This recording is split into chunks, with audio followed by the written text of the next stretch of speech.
की जांच में क्या क्या खुलासा हुआ है, फिर बताता हूं पाकिस्तान में क्या चल रहा है। देखिए, धमाके के वक्त ये उमर मोहम्मद जो है वो कार में अकेला बैठा हुआ था। ये सीसीटीवी फुटेज देखिए, उसमें वो टोल नाके के पास दिख रहा है। ये 3:19 का सीसीटीवी फुटेज है। कहा जा रहा है कि ये गाड़ी जो है वो लेकर अंदर गया था और इसने इसके साथ 2 और लोग भी थे। वो बाद में शायद उतर गए होंगे या कहीं चले गए होंगे और इसी ने डेटोनेटर लगाया और अंजाम दिया धमाके। ये उसकी सीसीटीवी फुटेज और क्लियर विजुअल आपको दिखा रहा हूं। इसी में आप देखिए एक और, जब ये बदरपुर बॉर्डर क्रॉस कर रहा था, उस वक्त की ये तस्वीर है जिसमें ये कार में बैठा दिख रहा है और देखिए पीछे बगल की सीट खाली है। तो इसलिए कहा जा रहा है कि जितने सीसीटीवी फुटेज खंगाले गए हैं, उसमें ये दिखाया कि जब ये लाल किले के पास की पार्किंग में आया था तो अकेला था और निकला तब अकेला था। तो ये पैनिक मोड में, कुछ लोग कह रहे हैं कि ये भी हो सकता है कि इसको समझ में आ गया था कि इसके पास जो विस्फोटक है वो भी पकड़ा जाएगा, तो उसको या तो डिस्पोज ऑफ करने निकला था और वहां पुलिस थी, बैरिकेडिंग देखकर पहले ही इसने या तो फट गया या फोड़ लिया। ज्यादा चांसेस है फोड़ लिया होगा, क्योंकि ये इतना सुत्थर तो होगा नहीं कि जाएगा और उसको विस्फोटक को बस डिस्पोज ऑफ कर देगा। इसके पहले ये कार जो है वो 3 घंटे सुनहरी मस्जिद के पार्किंग में खड़ी रही। अब सवाल ये है कि आतंक का धर्म नहीं होता है, तो भाई ये सुनहरी मस्जिद में क्यों नहीं फटा? ये जाके जो है वो उसी जगह पे कहां पे फटा आपको पता है। तो 3 घंटे ये i20 कार जो है वो पार्किंग में खड़ी रही, उसके बाद निकली और इसने ब्लास्ट कर लिया। ये तारिक है जो कल रात पुलिस को सबूरा से इसको हिरासत में लिया गया है। इसी के नाम पर वो गाड़ी थी। 2015 में तारिक ने कार उमर को दे दी थी, तब तक कार तारिक के नाम से थी। पुलिस ने इन दोनों को हिरासत में लिया और पूछताछ कर रही है कि भाई ये जो कार है ये किसकी है। और इसलिए मैं कह रहा हूं कि सुरक्षा एजेंसीज को आपको ये देखना होगा जब हम कहते हैं कि अरे ब्लास्ट कैसे हो गया। बॉस, ये कोई ऐसा थोड़ी है कि सामने आपको दिख रहा है कि वो है और आपने जाके उसको पकड़ लिया।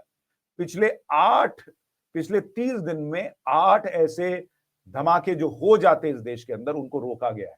2900 किलो एक्सप्लोजिव पकड़ना बॉस। पुलवामा में 60 किलो एक्सप्लोजिव में पूरी बस के परखच्चे उड़ गए थे। 2900 किलो। और जो लोग ये पूछ रहे हैं कि भाई 2900 किलो विस्फोटक आया कैसे, अब ये लोग क्या कर रहे हैं कि आरडीएक्स इस्तेमाल नहीं कर रहे हैं, क्योंकि आरडीएक्स को लाना मुश्किल हो रहा है, इतनी अलर्ट है सुरक्षा एजेंसीज। तो ये अमोनियम नाइट्रेट का इस्तेमाल कर रहे हैं, जो कि खदानों में ब्लास्ट वगैरह के लिए होता है, इस्तेमाल होता है। तो मतलब अलग अलग आप कहिए कि इंडस्ट्री वगैरह में यूज होता है, इंडस्ट्रियल यूज के लिए। तो उसको जो है किसी तरीके से ये लोग हासिल करके धीरे धीरे करके जो है वो इकट्ठा करते हैं और उससे अब बम बनाने की तैयारी करते हैं, उसको जो है धमाका करने के लिए इस्तेमाल करने का तैयार कर रहे हैं, क्योंकि अंदर ये आरडीएक्स पहुंचा नहीं पा रहे। इसलिए पिछले 11 साल में देश के किसी बड़े शहर में कोई बड़ा ब्लास्ट अब तक नहीं हुआ था। तो पिछले 30 दिन में 8 बड़े धमाके जो हैं या बड़ी घटनाएं जो हैं वो रोकी गई।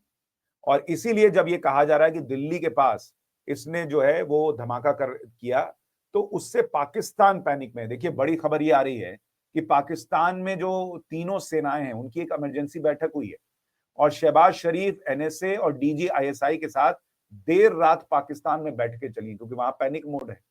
मुनीर ने जो किया है, हाफिज सईद वगैरह सब इसमें शामिल होंगे, ये आप मान के चलिए। और मुनीर ने अपनी ताकत बढ़ाई वहां संविधान में चेंज करके, तो वो ये करने ही वाला था, ये मान के चलिए। तो इसीलिए अब वहां शहबाज वगैरह सब मीटिंग कर रहे हैं कि ये भारत तो छोड़ेगा नहीं, करना क्या है।